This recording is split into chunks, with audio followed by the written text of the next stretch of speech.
Buenas tardes. Good to see you all. Hey, hey, up in the cheap seats. Thank you all so much. Thank you. Look, let me just begin by telling you how much I love you all for the kindness with which you have received us, not just those who work on our campaign, not just supporters of ours, but literally every person that I've met in the hall today, regardless of the candidate that you support. You've had a kind word to say to me and to Amy, a smile on your face, a word of encouragement. And so I just want you to know that I'm grateful to everyone in every community of this state, every town hall that we've had. You've made us feel at home. You've made us feel welcomed. You've made us feel like we're doing the right thing in the right place. You take your responsibility as the first primary state so seriously. And I've met those of you who've told me that you've met me 5 or 6 times, and by the 10th time you will make up your mind, one way or the other. And I'm grateful for that. But I want to say a special word for our campaign, for our supporters, for our volunteers who are organizing and knocking on doors, for those crazy mothers who are here at 2:30 a.m. in the wind and the rain setting up those signs. We have the best team I could have ever hoped for, and I just want to tell you that I'm grateful, I'm proud of you, and we will make the most of this moment that we have here together. Thank you. Listen, so many of you have been sending your encouragement and your strength and your love and your thoughts and your prayers and your commitment to act to the people of El Paso, to the people of Odessa and Midland, to those in West Texas who have endured one massacre after another, to a state that has seen 4 mass shootings in under 2 years. And I want to tell you that everything that you have sent our way has been gratefully received. I was born and raised in El Paso, Texas. Amy and I are raising Ulysses and Molly and Henry there as well. It's a magical place. Connected with Ciudad Juarez, it forms the largest binational community in the Western Hemisphere. 3 million of us, connected, not separated by the border and the Rio Grande River, forming something far greater and more powerful than the sum of our parts or the number of people involved. El Paso, Texas, in fact, is one of, if not the safest cities in the United States of America, not despite, but because it's a city of immigrants and asylum seekers and refugees and their sons and daughters who make us great by their very presence.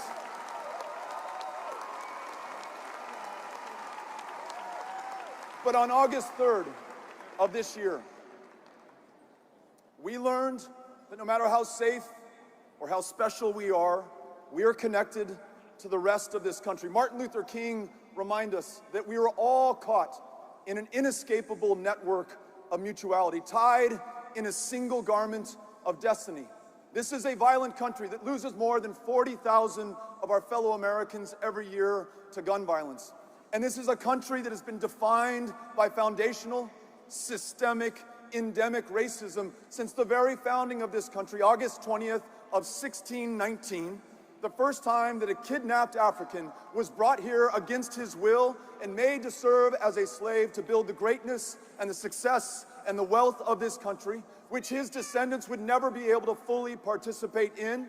This is the reality of the United States of America, and sooner or later, it was going to find us. It wasn't a matter if, it was a matter of when. And on August 3rd, it did, when a gunman who legally purchased an AK-47, a weapon designed for killing people as effectively, as efficiently, in as great a number as possible on a battlefield, drove 600 miles, fueled by that racism, that hate, that fear, and that intolerance that has always been part of this country, but has been given new life by the President of the United States, Donald Trump, who has called Mexican immigrants rapists and criminals, who has sought to ban all Muslim travel to the United States of America, who calls Klansmen and Nazis very fine people.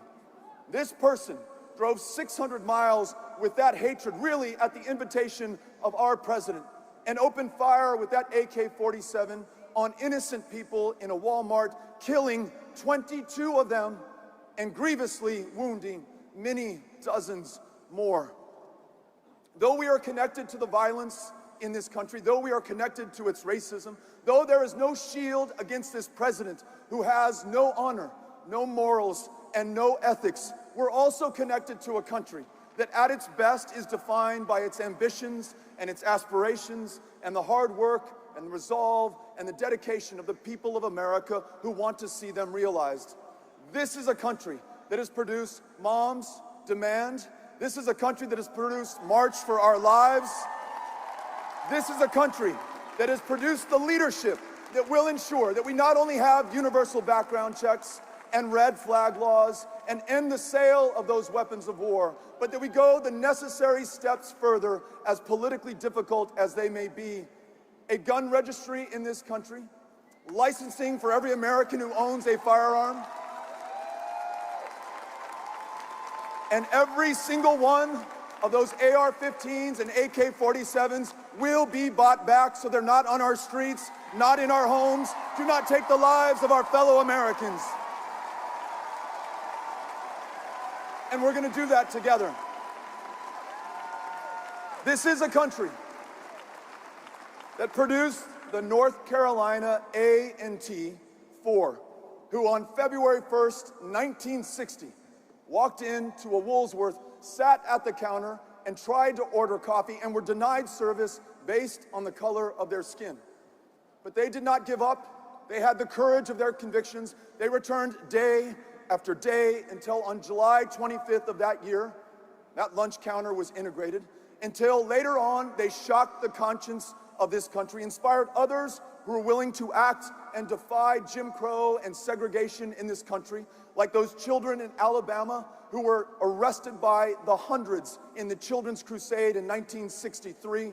It is that leadership on civil rights that this country produced that granted us the Voting Rights Act and the Civil Rights Act. It is their inheritors, Black Lives Matter, who today will make sure that we effectively confront this racism in this country, sign into law a reparations bill, and make sure that we repair the damage done and stop visiting this injustice on future generations.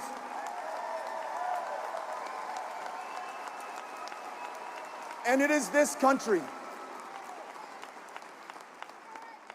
that has produced Annunciation House, a Catholic charity in El Paso, Texas, that seeks to take care of the most vulnerable, the most defenseless, the most desperate who arrive here after a 2,000-mile journey, leaving their country of origin because they have no other choice. The violence, the persecution, the droughts caused not by God nor by Mother Nature, but by you and me, our excesses, our inaction in the face of the facts and the science, the climate change that we are producing. They take care of those asylum seekers and immigrants. They show America at our best, and they inspire us to do the right thing, to rewrite our immigration laws in our own image, to show that we are a country of asylum seekers and refugees, and that if immigration is a problem, it is the best possible problem this country could have. We're going to legalize the presence of more than 10 million in the United States, beginning with dreamers who will never again fear deportation back to a country they do not know, because we will make them U.S. citizens in this, their true home country. We will never cage another child nor separate another family. We will welcome them here and make sure they reveal their genius to the United States of America.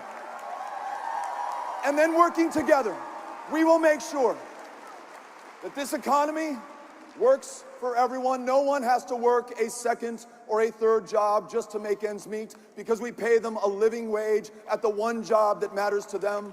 That healthcare is not a function of luck or privilege or circumstance, but a basic human right that you can count on for primary care, for prescription medication, for mental health care, and for every woman's ability to make her own decisions about her own body and have access to the care that makes that happen. Y por último, we are going to work on this together. Democrats, independents, Republicans, before we are any of those things, we are Americans and we are human beings first. And we're going to start treating one another in that way. Show up everywhere for everyone, write no one out, take no one for granted, count everyone in. That's how we defeat Donald Trump, and that's how we bring this great divided country back together again. Thank you, New Hampshire, for having us out. Les agradezco. Muchas gracias. Nos vemos. Thank you all very much.